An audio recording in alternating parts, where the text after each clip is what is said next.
This series presents information based in part on theory and conjecture. The producer's purpose is to suggest some possible explanations, but not necessarily the only ones, to the mysteries we will examine.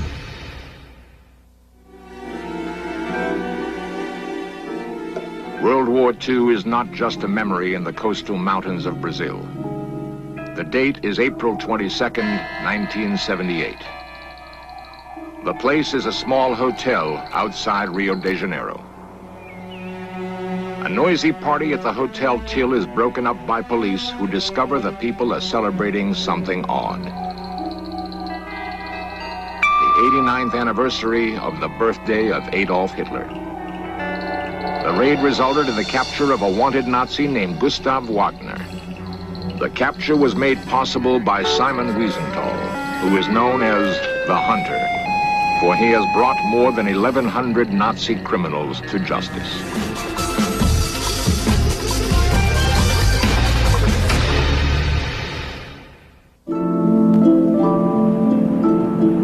In Vienna today, World War II is not just history.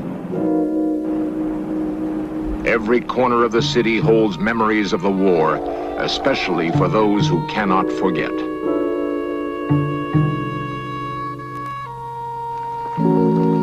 Simon Wiesenthal cannot forget. It would be easy to say that what motivates Wiesenthal are his nightmare memories of the war.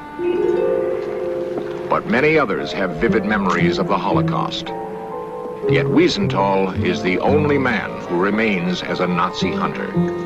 From the beginning, what drove Wiesenthal was his will to impose justice.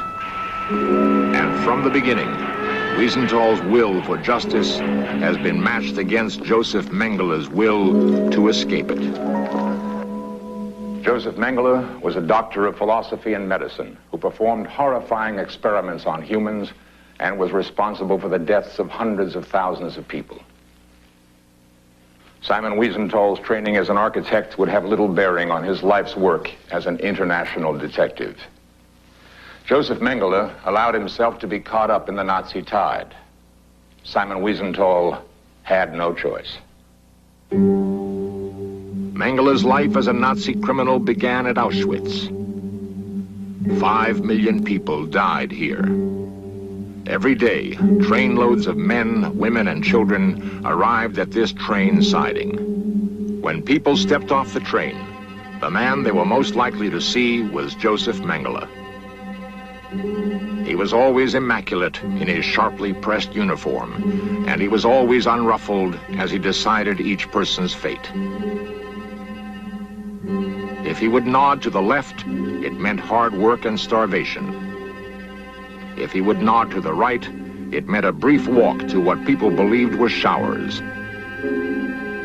Either way, the results were the same.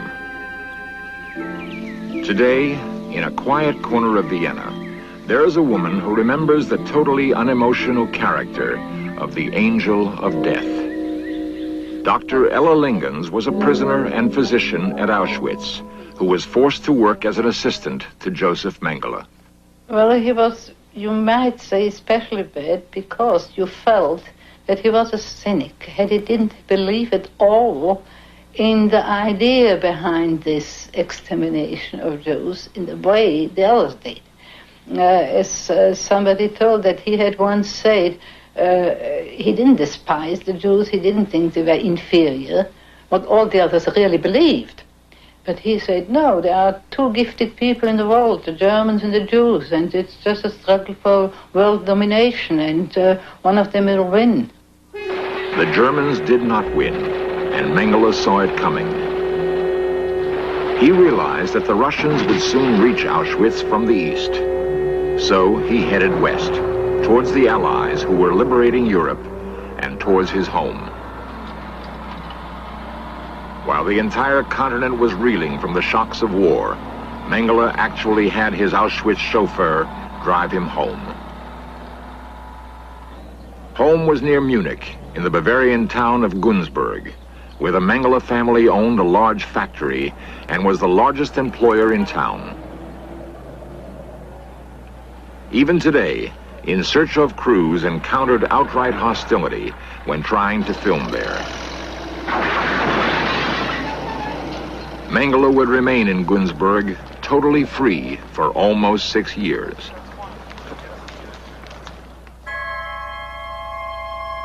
Just after the war, Mengele went largely unnoticed in the crowd of Nazi criminals, and it was not until 1950 that his name came to prominence in connection with Auschwitz. Mengele then fled Günzburg with the aid of Odessa, the secret SS organization that helped its members escape Germany. He went to Italy, making the border crossing at Reichenpass, near the northern Italian town of Merano. From Italy, Mengele sailed to Buenos Aires, Argentina. He arrived here sometime in 1952. Mengele found it easy to hide in Buenos Aires. Large German migrations in the last century created what are now substantial German colonies in South America. These colonies were natural havens for Nazis on the run at the end of the war. Mengele not only lived here on Sarmiento Street as a free man, but actually practiced medicine without a license in this house. He is reported to have met in this palace with Argentina's then president, Juan Domingo Perón. With this kind of protection, Mengele felt completely safe. But he could not know that his safety was only temporary.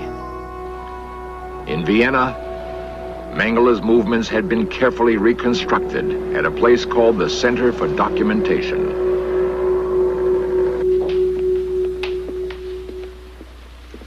The patient years of tracking Mengele finally paid off for Simon Wiesenthal in 1957.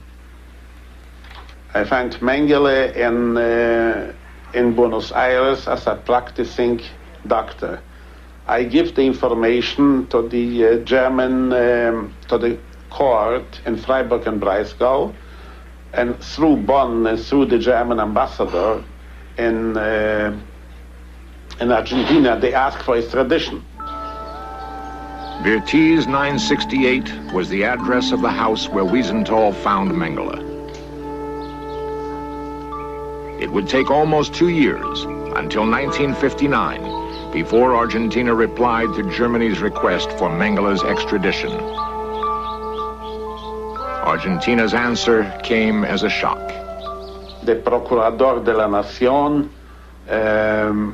give the answer: the crimes of Mengele are political and not criminal. And I think this was the green light for Eichmann, because if they don't extradite a man who was in charge of field operations to send hundreds of thousands of people to the gas chamber, and they see in this crime a political crime, they would not extradite Eichmann. Adolf Eichmann was kidnapped in Buenos Aires in 1960. His capture was the direct result of information supplied by Wiesenthal to Israeli agents. Eichmann's trial lasted 9 months, and as Wiesenthal had hoped, it reminded the entire world of the Holocaust. But Eichmann's capture also had another effect. Josef Mengele vanished from Buenos Aires.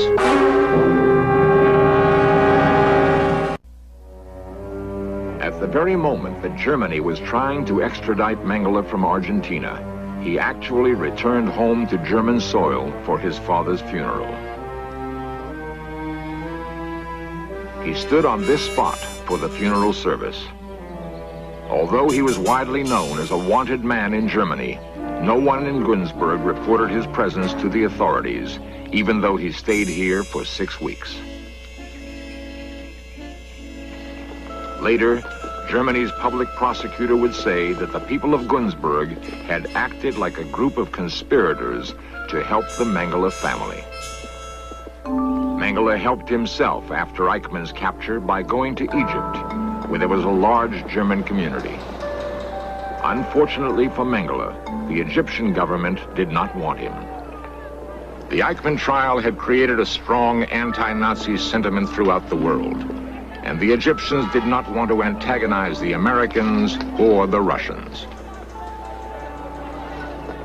Mengele's German comrades in Egypt chartered a yacht to take him to the remote Greek island of Kitnos.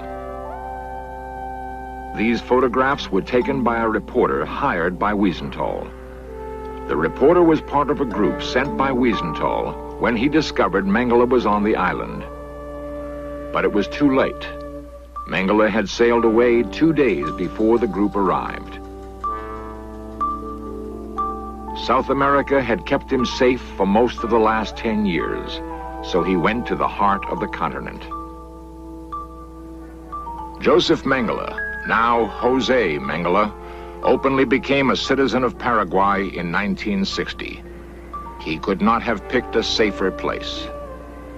A big number of Germans emigrate after the war to Paraguay, after this war to Paraguay, and they reorganized the police, and today many of the children of the SS are today members of the police in Paraguay. And the small Jewish colony in Paraguay, they receive every week threats from the Germans. When something will happen against Mengele, they will kill them.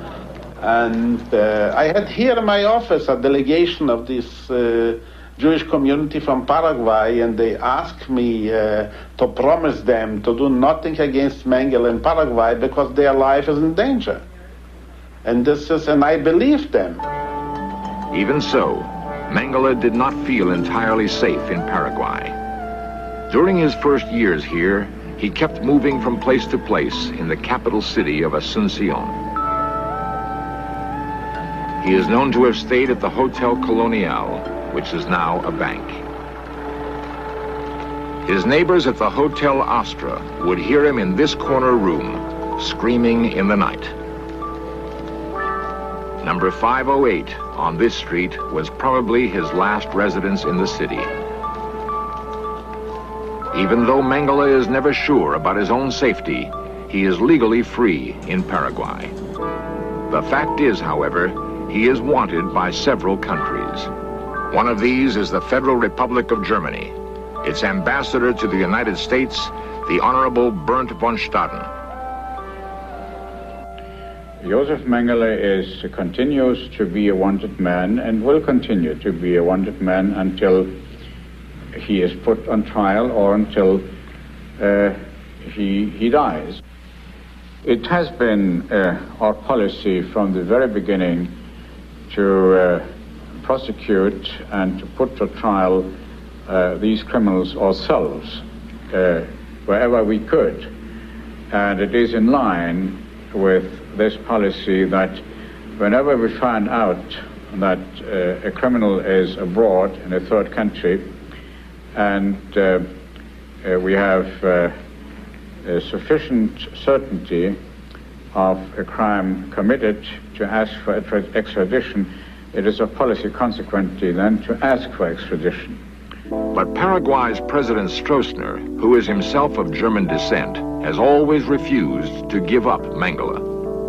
On Washington's Embassy Row, diplomacy calls for polite language, even in the most strained circumstances. The Minister of the Embassy of Israel, the Honorable Hanan Baron. The other. I certainly would very much hope indeed that if Josef Mengele or any other Nazi criminal would be discovered and caught in any country, that this country would find it in its own ways and means to bring the person to justice, and if it cannot do so, to extradite him as quickly as possible to either Israel or to a country in which he can be brought to justice. I cannot perceive and conceive of a responsible government in the world which would not want to have Nazi criminals brought to justice. The efforts to obtain Mengele's extradition proved to be fruitless. Nevertheless, Mengele's fear of capture drove him deeper into the heartland of Paraguay. His destination was the remote eastern part of the country near the Paraná River. Very few outsiders are seen here, and those that come to look for Josef Mengele do so at their own risk. Just before In Search of arrived, 2 film crews, one British and one Belgian, had their film destroyed and were expelled from the country. In Search of could only film using a camera hidden inside a car. Mengele spent a lot of time in the Paraguay region on the estate of Alban Krug, a wealthy German industrialist who surrounded him with 4 bodyguards. But what protects Mengele more than anything else is his uncanny ability to avoid capture. This is the German-style resort town of Honau in central Paraguay. It was here in 1964 that Mengele came closest to being apprehended. A group of survivors of Auschwitz learned that Mengele was staying at the Hotel Tyrol. They came here and rushed up to his room, only to find it empty. Mengele had left just 10 minutes earlier, after receiving a warning phone call. He was in such a hurry that he left in his pajamas.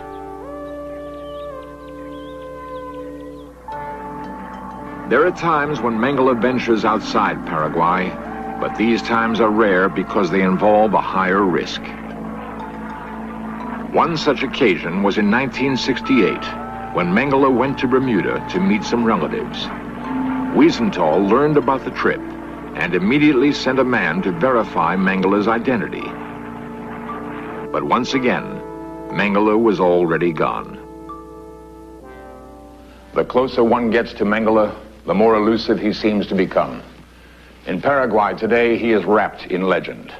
Wiesenthal must constantly guard against false rumors and mistaken identities. Wherever Mengele is in Paraguay, he has the protection of the Stroessner regime. There are times when even the remote Paraguay region does not seem safe enough. Mengele then takes refuge in a large military zone in central Paraguay. It is a place so secure that even the Paraguayan police cannot enter it. In 1977, 2 events involving Mengele took place that are here reenacted for In Search of. One of the last times Mengele was reliably spotted was when he was seen talking to 2 unidentified men on the Brazilian side of the Paraná River. Border checkpoints are few and far between here, and there is no record of his having made a border crossing. The most recent attempt to capture Mengele was made in that same year, when it was discovered that he was due to cross the border from Paraguay to Argentina at a given place and time. On that day, several agents were placed on the Argentine side of the border.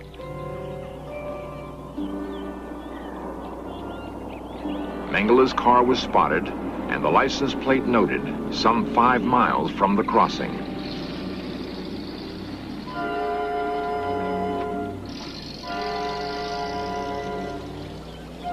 But at the last minute, the car turned around and headed back into the Paraguayan interior. Today, Mengele's whereabouts can only be pinpointed by checking the most reliable sources in Paraguay itself. In Search of made contact with members of Paraguay's opposition party, who verified that this hardware store belongs to Josef Mengele. Those same sources brought us to the small town of Altos. This road, which leads to a well-guarded gate which we were unable to photograph, is the access to a hacienda named Campo Condesa de Cue, where Mengele lives today.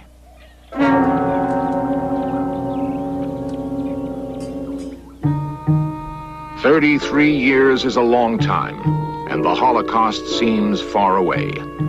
Now, there are 2 men who remain as living symbols of that moment in history. The hunted is 67. The hunter is 69. Look, if he will die before me, he will not die in peace, because he has no rest. He is going from place to place. And this is also a part of a sentence. And you cannot make a deal with the Lord that I must survive Mengele. My last wish will be, in this case, to get Mengele. but nobody knows. I hope always that there's no perfect crimes, and even the biggest criminal and the best criminal make a mistake, and I am waiting for his mistakes.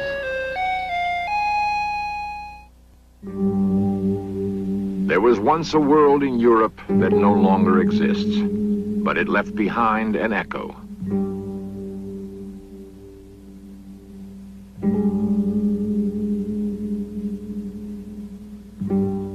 The history of man is a history of crimes, and especially the Jewish history is a history full of repetitions. It's only the technology is changing, but the hatred remains the same. We need Mengele before a trial as a witness of the history. The trial has a bigger importance than the sentence. Justice is a funny thing. No matter how man tries to impose himself, it follows its own course.